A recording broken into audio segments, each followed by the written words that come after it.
नमस्कार, मैं बकुल डोनाल्ड। आप देख रहे हैं टीएफडी इंडिया। टीएफडी इंडिया में आप सभी का हार्दिक स्वागत है। दिल्ली में घमासान मचा पड़ा है। संसद में मंत्री एक दूसरे से होड़ करते नजर आ रहे हैं और एनडीए के मंत्री खासतौर से बचते हुए नजर आ रहे हैं। उनके पास किसी तरीके का जवाब देने का या यूं कहें कि इंडिया गठबंधन का चेहरे को सामने से देखने की अब हिम्मत टूटती नजर आ रही है। ऐसे ही कुछ मुद्दों पर बात करने के लिए हमारे साथ जुड़े हैं वरिष्ठ पत्रकार श्री श्यामगिरी जी। सर नमस्कार। नमस्ते बकुल। सर, अगर बात करी जाए तो दिल्ली सरकार, मोदी जी सरकार की, तो दिल्ली में जो अब मोदी सरकार जो है लड़खड़ाती हुई दिखाई दे रही है। सहयोगी भी एकजुट नजर नहीं आ रहे हैं। इससे क्या अंदाजा लगाया जा सकता है कि सरकार की स्थिति क्या है? बकुल, पार्लियामेंट या राज्यसभा दोनों बहुत हंगामेदार है इस समय जी, और प्रश्नकाल का वक्त चल रहा है। प्रश्नकाल में भी आप देखिए तो जो विपक्ष के नेता जो सवाल पूछ रहे हैं उसका जवाब देते नहीं बन रहा है मंत्रियों को। मंत्री भागते फिर नजर आ रहे हैं और गोलमोल जवाब दे रहे हैं। रोप प्रत्यारोप करने में वह ज्यादा मगरूर हुए हैं, ज्यादा इंटरेस्ट है वो रख रहे हैं। सवालों के जवाब से भागते हुए नजर आ रहे हैं और विपक्ष इंडिया गठबंधन जो है वह एकजुट है। इंडिया गठबंधन इन्हें बहुत बुरी तरह घेर रहा है, हर मुद्दों पे घेर रहा है। चूंकि इस बार विपक्ष इतना मजबूत है कि आप को थोड़ा पीछे मैं लेकर के जाऊंगा नरेंद्र मोदी के उस काल को, जो गुजरात के मुख्यमंत्री थे। वह गुजरात के मुख्यमंत्री जब थे, 12 साल गुजरात के मुख्यमंत्री थे। उन्होंने ना तो विपक्ष को मुख्यमंत्री रहते हुए विधानसभा में देखा है, ना लोकसभा में विपक्ष को देखा है। चूंकि पूर्ण बहुमत की सरकार उन्होंने चलाई है और पूर्ण बहुमत की सरकार में विपक्ष को महत्व उन्होंने नहीं दिया और विपक्ष इतना कमजोर था कि मुख्य विपक्षी दल का उपलब्धि भी किसी को हासिल नहीं थी। ऐसे में तानाशाही चल रही थी। पहली बार प्रधानमंत्री नरेंद्र मोदी को 22 सालों में विपक्ष मिला है। 22 साल की राजनीति इनकी हुई और 22 साल से ये सत्ता में है और पूर्ण बहुमत की सरकार चलाई है। मुख्यमंत्री रहे तो पूर्ण बहुमत की थी और प्रधानमंत्री रहे तो पूर्ण बहुमत की है। बिल्कुल। और अब 2024 में जो है इन्हें एनडीए की सरकार कहने में भी शर्म आती है। बार बार एनडीए कहते हुए नजर आ रहे हैं।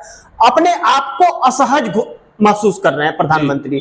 और यह असहजता जो है प्रधानमंत्री की, यह सिर्फ प्रधानमंत्री की नहीं है, उन सभी मंत्रियों की है जो नरेंद्र मोदी के रंग में ढल गए थे। हमारे देश की राजनीति ऐसी नहीं थी। जो सत्तारूढ़ दल होता था ना, वह चाहता था विपक्ष का वह बड़ा नेता चुन के सदन में आए और सरकार के ऊपर सवाल खड़ा करे, बिल्कुल, ताकि बहस हो। हाँ। तो वहां पे एक कमजोर, अगर वह हारने की परिस्थिति होती थी तो वहां कमजोर कैंडिडेट को खड़ा किया जाता था कि वह नेता सदन में आना चाहिए। अगर वह सवाल नहीं खड़ा करेगा तो सरकार को पता कैसे चलेगा कि उसकी कमियां कहाँ हैं, सही यह पता चलेगा। तो अटल बिहारी वाजपेयी हो, चाहे इंदिरा गांधी हो, चाहे राहुल गांधी हो, चाहे वह इंदिरा गांधी हो, चाहे राजीव गांधी हो, सोनिया गांधी, सबने इसका निर्वहन किया। चाहे लाल कृष्ण आडवाणी हो, सबने इस चीज को माना और इसी पर हर कोई चल रहा था। लेकिन मोदी चाहते हैं कि नहीं, राहुल गांधी ना आए। मोदी से पूछा गया कि राहुल गांधी आपको, लोग बोले कौन राहुल? हाँ, मतलब इस देश की सबसे पुरानी पार्टी सिंगल पार्टी है कांग्रेस। 139 साल पुरानी पार्टी, आजादी के पहले की पार्टी है, इकलौती पार्टी हुआ थी पहले। उस पार्टी के सबसे स्टार नेता को प्रधानमंत्री जानते नहीं जी। मतलब अपने आप में बहुत बड़ी चीज है। मतलब सोचिए कितना दुर्भाग्य का बात है कि हमारे देश के प्रधानमंत्री को नेता विपक्ष कौन है वह भी नहीं पता है।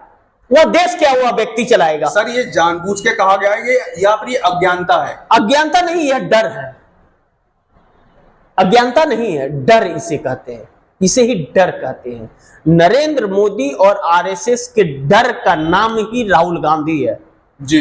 उसके नाम से नहीं, उसकी परछाई से भी यह 100 कदम पीछे भागते हैं। अभी पिछले दिन सर संसद में भी देखा गया था कि जब राहुल गांधी जैसे ही उन्होंने एंट्री ली तो मोदी जी बचते हुए साइड के पीछे के दरवाजे से निकल गए। हाँ, मैं आपको बताऊं, मैं सुबह के प्रोग्राम में कहा था कि कुदरत की मार बड़ी अभूतपूर्व होती है। सांप भी मर जाता है, लाठी भी नहीं टूटती जी। लाख चाहे तो क्या होता है, वही होता है जो मंजूर खुदा होता है। सही बात है सर। अगर आपके अच्छे दिन है तो बुरे दिन भी आएंगे, सारे दिन एक बराबर नहीं, एक बराबर नहीं होते। इस समय मोदी जी पर और भाजपा गठबंधन पर इस समय राहु केतु के साथ साथ शनि भी तांडव कर रहे हैं। यह जिस कामों में हाथ लगा रहे हैं वही गलत हो जा रहा है।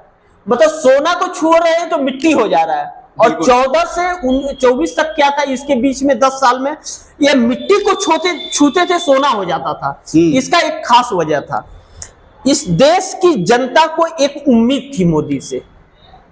ये सबसे बड़ा मुद्दा मैं बता रहा हूं आपको, इन्होंने जो कहा कि 2 करोड़ युवाओं को रोजगार देंगे, तो एक युवा पीढ़ी मोदी के पीछे खड़ा हो गई आकर के। हाँ, बिल्कुल। और किसानों को इन्होंने कहा था कि हम मिनिमम सपोर्ट प्राइस एमएसपी देंगे, C2 प्लस 50 एमएसपी देंगे। अभी A2 प्लस FL दे रहे हैं, C2 प्लस 50 देने की बात कह रहे थे। और स्वामीनाथन की कमेटी ने यह गुजारिश किया था मनमोहन सिंह से कि, और मनमोहन सिंह सरकार ने ही कमेटी भी गठित की थी कि C2 प्लस 50 मिलेगा तो आत्महत्या करने का सिलसिला इनका थम जाएगा। यह किसानों को एमएसपी के नाम पर, युवाओं को रोजगार के नाम पर, महिला और बुजुर्गों को 15 लाख खाते में आएंगे के नाम पर, और पूरे देश वालों को अच्छे दिन आएंगे के नाम पर हसीन सपने दिखा दिए। मुंगेरी लाल के 4 हसीन सपने दिखा दिए। और वह 4 हसीन सपने ऐसे टूटे कि अब लोग इनके विपक्ष में खड़े हो गए हैं। तो विपक्षी दल तो विपक्ष में रहेगा ही। बिल्कुल। जब अब यह हर तरफ से घिरते नजर आ रहे हैं और विपक्ष सवाल कर रहा है, कह रहा है आप मुद्दे पे बात कीजिए, तो यह भागते नजर आ रहे हैं। और ओम बिरला जो अध्यक्ष हैं और राज्यसभा में जगदीप धनखड़ उपराष्ट्रपति, यह खुद भाजपा के प्रवक्ता बन जा रहे हैं। विपक्ष को बोलने नहीं दे, उसमें अपना राय रखने लग जा रहे हैं। यह भी पहली बार हो रहा है। यह बौखलाहट बता रहा है कि इन लोगों को कुर्सी का कितना डर है और कुर्सी कितनी जरूरी है इन लोगों के लिए, कुर्सी बचाने के लिए, कुर्सी बचाने के लिए। और विपक्ष इतना हमलावर है कि इतना कंफ्यूज हो गए हैं यह कि इन्हें समझ नहीं आता है कि क्या करे और क्या ना करे। और देश विपक्ष को बहुत उम्मीद भरी निगाह से देख रहा है जी, कि विपक्ष देश के हर उन युवाओं के, महिलाओं का, किसानों का, बुजुर्गों का, मध्यम वर्ग के लोगों का, सबका सवाल वहां खड़ा कर रहा है। और प्रधानमंत्री और उनके मंत्री भागते फिर रहे हैं। कुल मिला के सर, इंडिया गठबंधन एक आखिरी उम्मीद आम जनता के लिए नजर बनती आ रही है। आम जनता के लिए सिर्फ उम्मीद ही नहीं, इंडिया गठबंधन इस समय संघर्ष कर रहा है देश के लोकतंत्र और संविधान को बचाने का। जी, देश का लोकतंत्र और संविधान खतरे में है, क्योंकि यह कहते थे इनके मंत्री, मैं थोड़ी कह रहा हूं, इनके मंत्री ऑन कैमरा बयान दिए हुए हैं कि हमको 400 पार इसलिए चाहिए कि हमें संविधान बदलना है, हमें आरक्षण खत्म करना है। इनके मंत्री कहते नजर आ रहे थे, तभी तो ये हारे हैं। सही बात है सर। नहीं तो हिंदू मुस्लिम गैया भैंसिया करके जीत जाते, लेकिन जनता इनके चक्कर में नहीं पड़ी है। जिस डाल पे बैठे उसी को काटने लग गए थे। अच्छा, उसके बाद में यह हिंदू मुस्लिम का जो किए, जनता को यह पसंद इस बार नहीं आया। जनता बोली कि रोजगार की बात कीजिए, कि जो 2 करोड़ रोजगार बोले थे वह रोजगार कहाँ है। और वही चीज अब विपक्ष पूछ रहा है पार्लियामेंट के अंदर, और यह भागते हुए नजर आ रहा है। इनकी हालत बहुत खस्ता हो गई है कुल मिलाकर के। इनके साथ के सहयोगी भी जो है वह भी छटकते नजर आ रहा है, वह अपने आप को बचाते नजर आ रहे हैं। अब यह इतना मजबूत भी नहीं है कि पहले की तरह काले के तांडव कर सके, बिलबिलाने लग गए। विपक्ष इनके ऊपर तांडव कर रहा है, पहली बार यह भी हुआ है। और इसी घालमेल के चक्कर में यह संगठन इन लोगों का टूटेगा, ऐसा मोड़ आ जाएगा, क्योंकि यह इनका खजाना खाली है। यह कर्ज पर चल रहे हैं, यह कर्ज पे चल रहे हैं। आप सोचिए, कल के प्रोग्राम में मैंने आपको बताया था कि 12 लाख करोड़ रुपया हर साल ये ब्याज भरेंगे, सालाना 200 लाख करोड़ रुपया का कर्ज लिए। वह 200 लाख करोड़ रुपया इस देश पे अगर खर्च कर दिए होते तो आज हर कोई, किसी के पास रोजगार होता, कोई बेरोजगार नहीं होता। भारत सर आज की तारीख में सोने की चिड़िया कह रहा था। और इन्होंने क्या नाम है कि चिड़िया खाक बना दिया, इसको राख बना दिया है। यह पहले ऐसे प्रधानमंत्री है कि जिन्होंने ऐसा किया है। इसलिए इंडिया गठबंधन ने इनको विधिवत जो घेरा है ना, मतलब वो नहीं कहते हैं कि नानी याद आ जाएगी, तो नानी क्या परनानी याद आ रही है इस समय। बिल्कुल। इसीलिए प्रधानमंत्री कहते फिर रहे कि विपक्ष प्रधानमंत्री का गला घोट रहा है, बोलने नहीं दिया जा रहा है, प्रधानमंत्री की आवाज को दबाया जा रहा है। भाई 10 साल तो आप चिल्ला रहे थे, बोल तो रहे थे, क्या बोले? कुछ बोले इस देश के लिए? एक शेर लड़ने निकला है, हमारा डंका बज रहा है। अरे उस डंका का क्या फर्क पड़ा देश पे? रोजगार मिला? गुजरात में जिस गुजरात से प्रधानमंत्री आते हैं 10 वैकेंसी निकलती है होटल के अंदर और 1800 लड़के वहां ग्रेजुएट वाले पहुंच जाते हैं। बताइए, ये हालात है। MA किए हुए लोग वहां PhD किए हुए लोग पहुंच जाते हैं कि हमें 10,000 का नौकरी मिल जाए, और यह असक्षम रहे हैं। 27% की बेरोजगारी बढ़ा दी है, 23% की महंगाई बढ़ा दी है। अब विपक्ष सवाल पूछ रहा है कि अब बताइए कैसे बढ़ गया, तो जवाब नहीं बन रहा, जवाब नहीं है। तो ये सारी चीज देख करके भाग रहे हैं लोग, कब तक भागेंगे?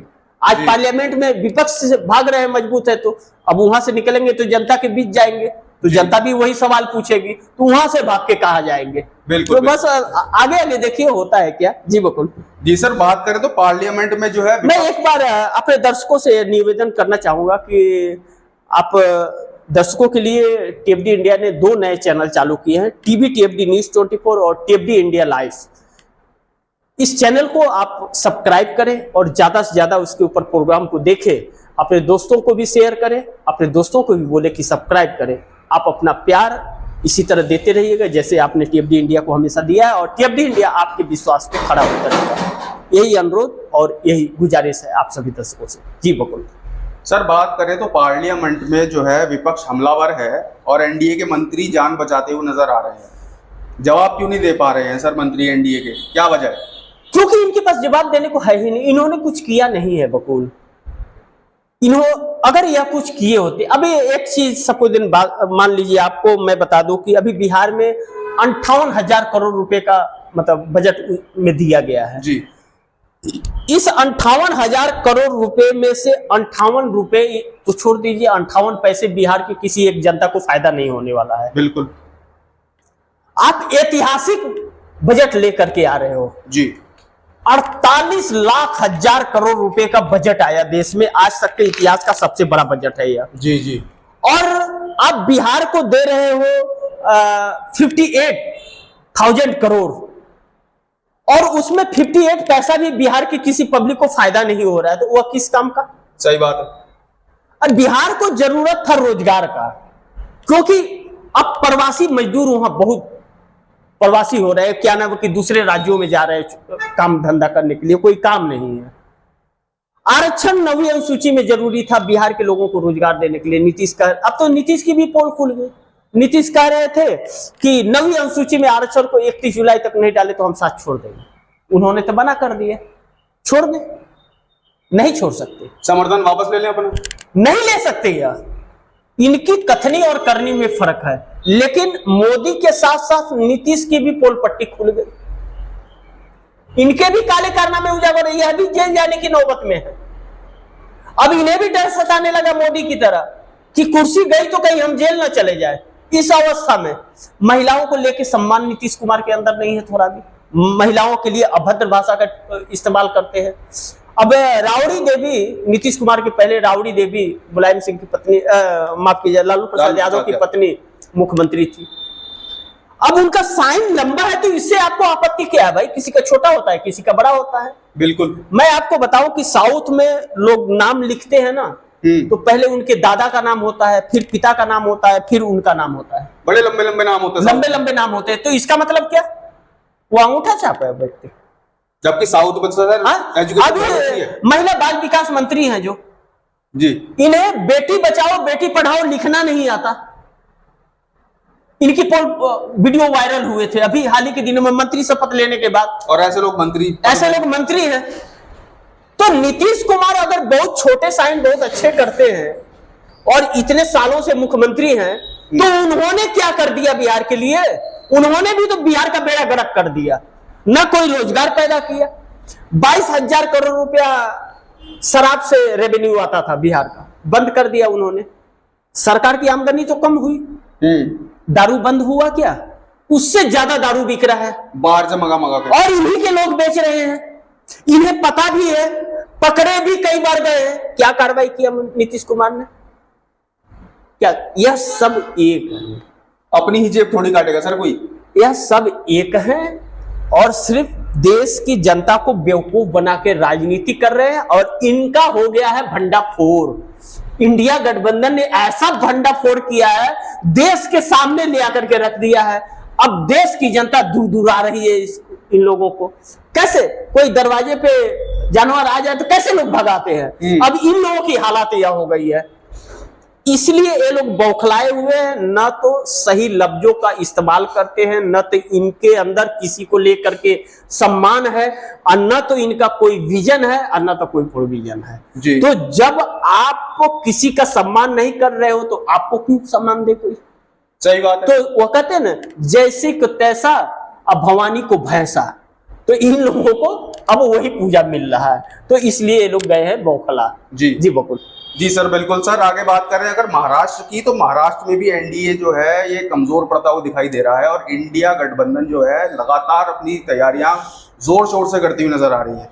सर, महाराष्ट्र विधानसभा चुनाव में क्या लग रहा है, एनडीए या इंडिया, किसका पलड़ा भारी? नहीं बकुल, जहां तक हमारी जानकारी है, जहां तक अपने टीएफडी इंडिया का जो चर्चाएं हैं, हम लोग बातचीत कर रहे हैं, महाराष्ट्र में भी लोगों से बात करते हैं और कुछ नेताओं से भी बातचीत हो रहा है, और जो रिजल्ट निकल करके आ रहा है, इंडिया गठबंधन का पलड़ा बहुत भारी नजर आ रहा है। अब बकुल, आपको अगर सही में बताऊं तो इंडिया गठबंधन का बढ़ता ग्राफ देख करके एनडीए में भगदड़ मची हुई है, महाराष्ट्र के अंदर बौखलाहट। यहां तक कि वहां के मुख्यमंत्री एकनाथ शिंदे, जो उद्धव ठाकरे शिवसेना को छोड़ करके, तोड़ करके, मरोड़ करके आ करके पार्टी सिंबल छीन के मोदी के साथ थे, वह भी डरे हुए हैं। वह भी शरद पवार से मिलने गए थे। पिछले प्रोग्राम में हम लोगों ने चर्चा की थी, महाराष्ट्र के प्रोग्राम में हम लोगों ने चर्चा किया था कि वह मिलने गए थे शरद पवार से। शरद पवार से क्यों मिलने गए थे? शरद पवार मिठाई खिलाने वाले नहीं है, वो राष्ट्रपति जैसे नहीं है कि वह दही या शक्कर खिलाएंगे, वह नहीं है।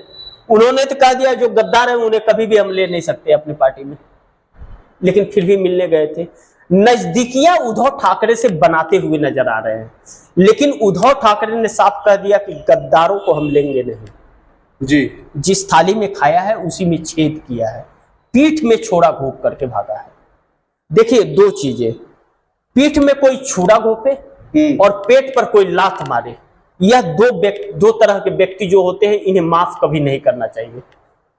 अगर छुरा घोंपना है तो सीने में घोंपो, पीठ पे नहीं। पीछे से हमला ना करो, पीछे से हमला ना करो, और पेट पे लात मत मारो। सही बात। और यह लोग इसी कटघड़ी के इंसान हैं, और इसी कटघड़ी के इंसान हैं, और इन लोगों की पहचान हो चुकी है। अब जनता इन लोगों को अस्वीकार कर रही है। जिसके सहारे, नरेंद्र मोदी के सहारे यह आए हुए थे भारतीय जनता पार्टी के साथ, अजीत पवार और एकनाथ शिंदे, वह उम्मीदें इन लोगों की टूट गई। इनके साथ जो आए हुए थे वह डरे हुए हैं। डरे हुए इसलिए है कि उसमें से बहुत मंत्री भी नहीं बने, और जो मंत्री बने 2-2.5 साल, उसके बाद में उनकी लाइफ क्या होगी, राजनीतिक लाइफ। अब अगर वह नहीं लेते हैं तो नरेंद्र मोदी का तो ग्राफ गिर गया, अब ये आखिरी पायदान पे है। इस बार महाराष्ट्र की जनता जिस तरह से इन लोगों को अस्वीकार कर रही है और इंडिया गठबंधन को स्वीकारता दे रही है, इन लोगों के बौखलाहट है। अभी भी ये लोग रास्ता ढूंढ रहे हैं, इनके नेता, कि हम अपना पाला बदल लें। आचार संहिता लगने के पहले देखिएगा, बहुत से उथल पुथल महाराष्ट्र में होने वाले हैं। एकनाथ शिंदे सरकार, एकनाथ शिंदे फिर अब मुख्यमंत्री बनेंगे, इसकी 0.01% की भी उम्मीद नहीं है। मैं आपको भी बोलता हूं, अपने दर्शकों को भी बोलता हूं कि लिख लें कि 0.01% भी एकनाथ शिंदे मुख्यमंत्री नहीं बनेंगे। जी, इंडिया गठबंधन की सरकार बनेगी और उद्धव ठाकरे ही सीएम होंगे, यह भी तय है। जी बकुल। जी सर, आगे बात करते हैं। तो एकनाथ शिंदे ने जो बजट पेश किया है महाराष्ट्र के लिए, क्या वो महाराष्ट्र के लोगों को वाकई मिल पाएगा? और क्या इस बजट को लेकर महाराष्ट्र की जनता एकनाथ शिंदे पर भरोसा कर सकती है? एकनाथ शिंदे पे भरोसा नहीं है बकुल। महाराष्ट्र की जनता जब से वह सीएम बने उनके ऊपर भरोसा किया ही नहीं। एकनाथ शिंदे एक ऑटो ड्राइवर थे, बाला साहब ठाकरे जैसा नेता था कि यह थाने में महाराष्ट्र थाने के अंदर ऑटो चलाया करते थे, मराठा समुदाय से आते हैं एकनाथ शिंदे जी। इनको उठा करके उन्होंने नेता बना दिया, मंत्री बना दिया, और इन्होंने उन्हीं की विरासत, उनके बेटे की विरासत को छीन ली। बाप की विरासत बेटे की होती है, किसी गैर की नहीं होती है, और इन्होंने छीन ली उसकी विरासत। सर एक पॉइंट मैं और इसमें जोड़ना चाहूंगा। एकनाथ शिंदे ने जिस तरह शिवसेना को अलग थलग किया था, वो मुद्दा विधानसभा चुनाव में छाएगा, और सर अगर ऐसा होता है तो उसका फायदा इंडिया गठबंधन के लिए क्या देखने को मिलेगा? यह तो लोकसभा में ही देखने को मिल गया। लोकसभा में जनता ने अस्वीकार कर दिया। भारतीय जनता पार्टी जो सबसे बड़े दल के रूप में थी महाराष्ट्र में, सिंगल डिजिट पे आ गई। कांग्रेस जो एक सीट जिसके पास था वह 13 गुना बढ़ के 13 सीटें लेकर के आई। और यह जो उद्धव ठाकरे शिवसेना 9 सीटें, शरद पवार एनसीपी 8 सीटें और कांग्रेस 13 सीटें। इन लोकसभा सीटों को अगर विधानसभा में हम कन्वर्ट करते हैं, एक सिंपल सा नजारा सर्वे में बता देता हूं जी। एक लोकसभा के अंदर कम से कम 5 विधानसभाएं आती हैं, 5 आती हैं, तो 13 कांग्रेस के, ठीक, 8 एनसीपी के, 21 और 9 उनके 30 हो गए। 5 तिया 15, 150 विधानसभा सीट तो वैसे ही आ जाती है, पूर्ण बहुमत की सरकार हो जाती है। सही आंकड़ा पकड़ा है आपने, हो गई ना। मैं सिंपल सा लॉजिक दे रहा हूं कि हमारे दर्शकों को भी लॉजिक समझ आए। सिंपल सा लॉजिक, अगर भारी मतों से जीती है इंडिया गठबंधन ने, जो भी सीटें निकाली है भारी मतों से निकाली है जी। भाजपा या उसके सहयोगी एकनाथ शिंदे ने जो निकाली है वह कोई 200 वोट से जीता है, कोई 500 से जीता है, कोई 1000 से जीता है, कोई 1500 से जीता है। लेकिन इंडिया गठबंधन के लोगों ने कोई लाख, कोई 2 लाख, कोई 3 लाख, कोई 3.5 लाख ऐसे जीता है। तो जब ऐसे जीता है इसका मतलब लोगों का रुझान है। तो मैं 30x5 कर दे रहा हूं, यानी कि 150 सीटें आ रही है। अभी यह तो लोकसभा चुनाव के मद्देनजर अगर गणित लगा रहे हैं, सिंपल लॉजिक दे रहे हैं, तो 150 सीटें हो रही हैं। और विधानसभा चुनाव के मुद्दे कुछ और होते हैं और लोकसभा के चुनाव के मुद्दे कुछ और होते हैं। ऐसे परिस्थिति में मनोज जारंगे पाटिल को हम भूल नहीं सकते। मनोज जारंगे पाटिल एक मराठा अस्मिता का जाना माना चेहरा है और स्वीकारता वाला चेहरा है। मनोज जारंगे पाटिल जी मराठा अस्मिता के लिए वह जान देने को तैयार रहते हैं। पतले करके हैं, लंबे से, शरीर में जान नहीं है, लेकिन भूख हड़ताल पे महीनों दिन बैठ जाते हैं। एक जुनून है, एक जुनून है कि हमें अपने मराठा अस्मिता को दिलाना है। आरक्षण की मांग को लेकर के बहुत काफी दिनों से उनका आंदोलन चल रहा है। एकनाथ शिंदे सरकार ने उन्हें ठगने का कार्य किया। एकनाथ शिंदे सरकार ने मनोज जारंगे पाटिल को कहा कि हम आपको आरक्षण देंगे और लिखित दिया, और उसके बाद में अस्वीकार कर दिया, इनकार कर दिया, हम नहीं दे सकते। अब मनोज जारंगे पाटिल ने 1 महीना का समय दिया था, वह समय कब का समाप्त हो गया। अब विधानसभा चुनाव आ गया। अब मनोज जारंगे पाटिल इनकी रातों की नींद उड़ा रहे हैं। अब मराठा अस्मिता एकनाथ शिंदे के खिलाफ आकर के खड़ा हो रहा है। वह जब आपके खिलाफ हो रहा है तो आपको वोट कहां से देगा? भाजपा उसमें एंट्री मार नहीं सकती। भाजपा को वैसे ही गद्दार कह रहे हैं लोग जी। प्रधानमंत्री नरेंद्र मोदी जहां जाते हैं वहां चुनाव हार जाते हैं, और इसी में गृह मंत्री अमित शाह जाकर के वहां जहर उगल के आए हैं। मराठा उससे भी गुस्सा है जी। तो इंडिया गठबंधन, मैं आपको आज एकदम कंफर्म लॉजिक के साथ, मैंने जो लॉजिक दिया आपको, मैं 101% गारंटी के साथ यह कह सकता हूं लोकसभा चुनाव के परिणामों के मद्देनजर कि इंडिया गठबंधन की सरकार पूर्ण बहुमत से क्लीन स्वीप करके आएगी और भारतीय जनता पार्टी एकनाथ शिंदे का सुपड़ा साफ हो जाएगा जी। एकनाथ शिंदे की राजनीति का फुल स्टॉप हो जाएगा, वो उठ नहीं पाएंगे। मायावती का हाल हो जाएगा एकनाथ शिंदे का। और मराठा जो लोग हैं वह मराठा इन लोगों को सबक सिखाएंगे, क्योंकि मराठा गद्दारों को कभी माफ नहीं करता, धोखेबाजों को माफ नहीं करता। और सिर्फ महाराष्ट्र की नहीं, बिहार के अंदर भी बहुत सारे परिवर्तन होंगे, उसका मतलब एक दृश्य देखने को मिल रहा है। हरियाणा में भारतीय जनता पार्टी के लोगों को गांव में ढुकने नहीं देना चाहते हैं लोग, और गांव में नहीं ढुकने दे। किसान आज भी आंदोलित है हरियाणा में, आज भी हरियाणा और पंजाब के बॉर्डर पे किसान बैठे हुए हैं, और 1 तारीख को वह दिल्ली के लिए आ रहे हैं। अब सरकार रोक के दिखाए, उन सदन तक तो कोर्ट ने आदेश दे दिया, कोर्ट ने आदेश दे दिया बैरिकेड हटाओ। बैरिकेड किसी के बाप का नहीं है, जनता टैक्स देती है, बंद हटाओ इसे। कौन, किसने बंद किया है? सही बात है। लगी फटकार 1 हफ्ता का समय दिया था, वह समय अब समाप्त हो रहा है। संसद तक तो पहुंच ही गए किसान, संसद के अंदर पहुंच गए, तक नहीं संसद के अंदर पहुंच गए किसान।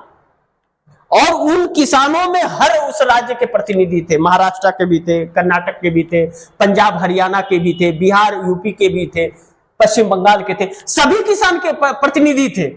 और राहुल गांधी ने उन्हें पार्लियामेंट में बुलाया, बोला नहीं सड़क पे नहीं, आप पार्लियामेंट के अंदर आओ।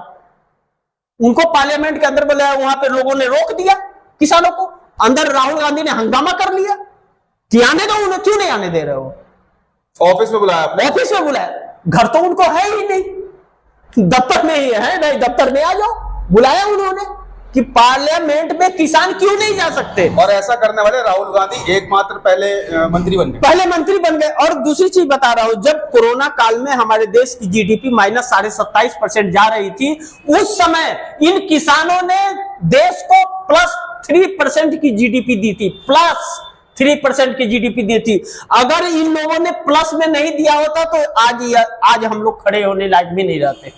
जी बिल्कुल सर, बहुत बड़ा योगदान रहा किसानों का। नहीं वो हो पाए होते। और मोदी इस चीज को नहीं समझेंगे। जो अपनों की अहमियत को नहीं समझता, वह दूसरे की अहमियत को क्या समझेगा। इसीलिए यह देश कह रहा है, अब इस देश के लोग कह रहे हैं कि तुमने हमारे बारे में नहीं सोचा तो मैं तुम्हारे बारे में क्यों सोचूं। हमें ऐसा प्रधानमंत्री नहीं चाहिए जी। तो वह कहते हैं ना, खुद तो जाऊंगा सनम, 7 हाथ के पगहे भी लेकर के जाऊंगा। तो खुद तो मोदी जी जा रहे हैं, लेकिन अपने साथ साथ अपने सहयोगियों को भी डुबाते जा रहे हैं। जी बकुल जी सर, आगे बढ़ते हैं। तो अजीत पवार की अगर बात करें तो अजीत पवार का आपने जैसे जिक्र भी किया, तो अजीत पवार का क्या होगा लोकसभा चुनाव में भी? सुखनाथ भगत जी को बहुत बहुत धन्यवाद। सुखनाथ भगत जी क्या ना कि हम लोग के हर प्रोग्राम को देखते हैं और लिख रहे हैं कि बकुल डोनाल्ड और श्यामगिरी जी को बहुत नेतृत्व को बहुत धन्यवाद। सुखनाथ जी आपको बहुत बहुत धन्यवाद। आप हर प्रोग्राम को देखते हैं और आपका हर कमेंट हम देखते हैं, ऐसा नहीं है कि नहीं देखते हैं, लेकिन आपको जवाब नहीं दे पाते। कुछ मतलब ऐसे मुद्दों पे चर्चा करते रहते हैं कि वह मुद्दे कहीं रह न जाए, कुछ छूट न जाए, आप लोगों तक सच्चाई के साथ खबरें पहुंचे, इसके लिए लेकिन आपके हर कमेंट को मैं स्वयं बराबर देखता हूं। इतना तो भरोसा रखिए, आपके कमेंट पे मैं बहुत ध्यान रखता हूं कि आप कमेंट आता है। और सुखनाथ भगत जी आपसे एक और गुजारिश है कि अगर आपके कोई सवाल रहे तो आप कमेंट में लिख दिया कीजिए, दूसरे प्रोग्राम में हम जरूर उस पर चर्चा कर लिया करेंगे। आपके सहयोगी, आपके आसपास के लोगों के अगर कोई सवाल रहे तो भी आप लिखिए, उसके ऊपर भी हम लोग चर्चा करेंगे और आप तक सही सूचनाएं हम लोग पहुंचाएंगे, ऐसे ही उम्मीद करते हैं। और आप इतना भरोसा रखिए कि आप लोगों की उम्मीदों पे हम लोग खरे उतरेंगे, आपके हर सवालों का जवाब हम लोग ढूंढ करके लाएंगे और आप तक पहुंचाएंगे। आप इतना प्यार करते हैं, इसके लिए बहुत बहुत धन्यवाद। सर, बढ़ते हैं अगले सवाल की तरफ। तो बात जैसे आपने भी अभी मुद्दा उठाया था अजीत पवार जी का, तो अजीत और मैं एक चीज आपको बताऊं कि सुखनाथ भगत जी जो हैं TFD India news 24, TV TFD India, TV TFD news 24, TFD India live, चारों चैनलों पर आते हैं और चारों चैनलों पर आकर के अपना प्यार देते हैं। सुखनाथ भगत जी, एक बार फिर मैं पूरी टीएफडी इंडिया टीम की तरफ से आपका बहुत बहुत अभिनंदन करता हूं और बहुत धन्यवाद देता हूं आपको। जी बिल्कुल, धन्यवाद सर। सुखनाथ भगत जी, आपका भी बहुत बहुत धन्यवाद। ऐसे ही हमसे जुड़े रहिए अगली नई नई तरह की खबरें पाने के लिए। सर, जैसे कि जिक्र आया था अजीत पवार जी का, तो अजीत पवार का क्या होगा? लोकसभा चुनाव में भी उनका कोई खास प्रदर्शन रहा नहीं था, कुछ देखने को मिला नहीं था। भाजपा भी अब उनसे जो है दूरी बनाती हुई नजर आ रही है। शरद पवार ने भी घर वापसी के जितने दरवाजे थे वो सारे बंद कर चुकी हैं वो। तो आखिर ऐसे में अजीत पवार का क्या होगा, क्या रुख करेंगे वो? अजीत पवार न घर के न घाट के, न घर के न घाट के, कहीं के नहीं है। मैंने अभी आपके इसके पहले वाले सवाल में मैं क्या कहा, जो अपनों का नहीं हुआ तो लोग उसके क्यों हो? जी, अजीत पवार को बचपन से उंगली पकड़ के चलाना सिखाया शरद पवार ने, नेता बनाया शरद पवार ने, मंत्री बनाया शरद पवार ने, डिप्टी सीएम बनाया शरद पवार ने, राजनीति की एबीसीडी सिखा दी, सब कुछ सिखा दी। और 85 साल के उम्र में उस बाप तुल्य चाचा को आप असहाय छोड़ करके और पार्टी छीन लेते हो, सिंबल छीन लेते हो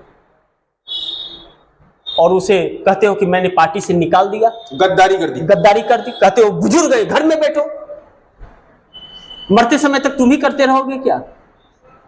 वह अजीत पवार 40 विधायकों को तोड़कर लेकर के चले गए, नहीं शायद 35 लेकर के गए, 35 विधायकों को लेकर के गए और आप जाकर के डिप्टी सीएम बन गए। उस व्यक्ति के पास जाकर डिप्टी सीएम बने जो व्यक्ति आपके ऊपर आरोप लगाता था कि अजीत पवार 70,000 करोड़ रुपए का घोटालेबाज है, उसको जेल में डाल के चक्की पिसवाऊंगा। आप उसी के पास जाकर के डिप्टी सीएम बन गए, अपने चाचा को तोड़ दिया आपने। शरद पवार 85 साल के उम्र में भी नई पार्टी को आगाज देकर के उन्होंने पार्टी खड़ा किया। अजीत पवार का एक सांसद चुन करके आया, शरद पवार 10 उनके प्रत्याशी चुनाव लड़े थे, 8 सांसद चुन करके आए, 80% का स्ट्राइक रेट और उनका 1% का। जी, तो कितना फर्क है? बहुत बड़ा फर्क है सर। तो शरद पवार ने अपना वर्चस्व कायम रखा और दिखाया कि मैं ही हूं, मेरे ही नाम पर तुम राजनीति कर सकते हो और लोगों के लिए मैं करता हूं, इसलिए लोग हमारे साथ खड़े हैं। यह नहीं कि मैं लोगों को अस्वीकार कर दूं तो लोग हमारे लिए खड़े रहेंगे, नहीं, मैं लोगों के लिए करता हूं और ऐसा होना चाहिए। अब सुखनाथ भगत हैं, हम लोगों के हर प्रोग्राम को देखते हैं, चारों चैनलों पे प्रोग्राम को यह देखते हैं, बराबर देखते हैं। इनके सवालों का अगर मैं जवाब ना दूं, यह जिस मुद्दे पे चाहते हैं कि इस मुद्दे पे टीएफडी इंडिया चर्चा करे, क्योंकि यह दर्शक है हम लोगों के जी, हम लोगों के फॉलोअर्स हैं, तो उस पे अगर ना करें तो इनकी भावना को ठेस पहुंचेगा। बिल्कुल बिल्कुल सर। तो हमारा धर्म होता है कि हम अपने फॉलोअर्स के, अपने दर्शकों के, अपने श्रोताओं के जो इच्छा है उसको हम पूरा करें। जी, उन मुद्दों को जो सवाल यह कर रहे हैं उनके जवाब को हम ढूंढ करके लाएं। जिस नेता के बारे में यह चर्चा जानना चाहते हैं उस नेता की क्या हिस्ट्री है, उस हिस्ट्री को हम ढूंढ कर ला करके इनके सामने रखें ताकि इनके सारे डाउट क्लियर हो सके, ताकि यह डिसीजन ले सके कि हाँ कौन सा नेता सही है कौन गलत है। देखिए, इसी बेखौफ आवाज की वजह से और टीएफडी इंडिया हमेशा बेखौफ होकर के सरकार से सवाल खड़ा करता है, इसीलिए टीएफडी इंडिया, न्यूज 24 और टीवी टीएफडी इंडिया दोनों के रेवेन्यू को बंद कर दिए गए। लेकिन आवाज टीएफडी की तभी नहीं रुकी, तभी भी नहीं रुकी। 2 चैनल चालू किया गया। सुखनाथ भगत जी जैसे दर्शकों ने हम लोग को सराहा, उन लोगों ने काफी स्पीड से ये लोग नए चैनल को लेकर के जा रहे हैं। और मैं आपको बता रहा हूं कि हमारे दर्शक खुद ही नहीं सब्सक्राइब करते, वो दूसरों से भी कराते हैं। हम लोगों के प्रोग्राम को वो दूसरों को भी शेयर करते हैं जी, और लोगों तक पहुंचाते हैं। आवाज को दबने नहीं दिया इन लोगों ने। तो हम लोग का धर्म होता है कि अपने फॉलोअर्स, अपने श्रोता के उम्मीदों पर हम खड़े उतरे, उनके तक वही खबरें पहुंचाएं जो वह जानना चाहते हैं और वह खबरें पहुंचाएं जो सच्चाई है इस देश की, वह इनके सामने ला करके रखे। जब इस देश की नेशनल मीडिया कही जाने वाली मीडिया दलाल हो जाए, वह अपनी आत्मा चंद पैसों के लिए बेच दे, वह एक जिंदा लाश हो जाए, तो हम जैसों की जिम्मेदारी बढ़ जाती है कि इस देश का नेतृत्व करने के लिए, कि इस देश की जनता के पास सच्ची खबरें पहुंचाएं। बिल्कुल सर। तो अजीत पवार ने जो धोखा दिया, तो महाराष्ट्र की जनता ने अजीत पवार को अस्वीकार कर दिया। अजीत पवार अपनी पत्नी को भी एक सीट नहीं जिता पाए, वह भी हार गए। और जिस विधानसभा से आते हैं, सुबह के भी प्रोग्राम में मैंने चर्चा किया था कि जिस विधानसभा से आते हैं उस विधानसभा के वोटों में भी हारी जी। तो अजीत पवार कैसे विधानसभा चुनाव जीतेंगे? मतलब ही नहीं है फिर तो। अजीत पवार की राजनीति इस 2024 विधानसभा चुनाव में ही समाप्त है। शरद पवार ने साफ इनकार कर दिया है अजीत पवार को लेने से। बहुत मनोबल हो रहा है, पैर पकड़ रहे, ये कर रहे, वो कर रहे, गलती हो गया, कुछ नहीं, तुम पार्टी ले गए, ले करके जाओ। वो है ना, दूध का जला भी छाछ फूक फूक करके पीता है। इसीलिए उद्धव ठाकरे ने कहा है कि गद्दारों को हम कभी भी नहीं साथ लेंगे जी, हम नए लोगों को खड़ा करेंगे। और एक चीज और मैं आपको बताऊं, जो जनता है, जनता के अंदर भी एक एक्टिविटी है। इन लोगों ने गद्दारी की है, इसलिए जनता ने उन लोगों के साथ खड़ी हुई है। अगर इन लोगों ने अगर उन गद्दारों में से किसी को लिया तो इन लोगों को भी जनता स्वीकार कर देगी। वही कि अपने बोले कि गद्दार है, फिर उसको तुम ले लिए, तो जनता की भी भावनाओं के साथ खेल नहीं सकते। और इस जनता की उम्मीद पर इंडिया गठबंधन का एक एक सहयोगी खड़ा उतर रहा है। जी बिल्कुल। दर्शकों से एक निवेदन और करूंगा, कि निवेदन और गुजारिश दोनों करूंगा। आप दर्शकों को पता है कि टीएफडी इंडिया ने 2 नए चैनल चालू किए हैं, टीवी टीएफडी न्यूज 24 और टीएफडी इंडिया लाइव। आप दर्शक से उम्मीद है और गुजारिश निवेदन है कि नए चैनल को आप लोग सब्सक्राइब करें। डिस्क्रिप्शन में दिए गए लिंक पर क्लिक करके आप चैनल को सब्सक्राइब कर सकते हैं। प्रोग्राम को देखें, ज्यादा से ज्यादा देखें कि ज्यादा लोगों तक खबरें पहुंचे, क्योंकि सर्च में अभी चैनल नहीं आ रहा है, लेकिन आप लोगों का ऐसे ही प्यार बना रहा तो 1 हफ्ते के अंदर चैनल भी सर्च में आ जाएगा। जी बकुल जी, धन्यवाद सर अपना कीमती समय हमको देने के लिए। तो आपने सुना कि किस बेबाक अंदाज में वरिष्ठ पत्रकार श्री श्याम गिरी जी ने दिल्ली, महाराष्ट्र, बिहार, हरियाणा के राजनीतिक मुद्दों पर अपनी राय हम सभी के साथ साझा करी। अब देखना दिलचस्प होगा कि खासतौर से महाराष्ट्र में एनडीए या इंडिया गठबंधन, ये तो वहाँ की जनता ही अब डिसाइड करेगी और विधानसभा चुनाव के नतीजे। चलिए मिलते हैं आपसे ऐसी किसी की नई खबर पर चर्चा करने के लिए। एक बार फिर इजाज़त दीजिए, तब तक के लिए आप देख रहे थे टीएफडी इंडिया। टीएफडी इंडिया से मैं बकुल डोनेट, वरिष्ठ पत्रकार श्री श्याम गिरी जी के साथ नमस्कार। नमस्कार।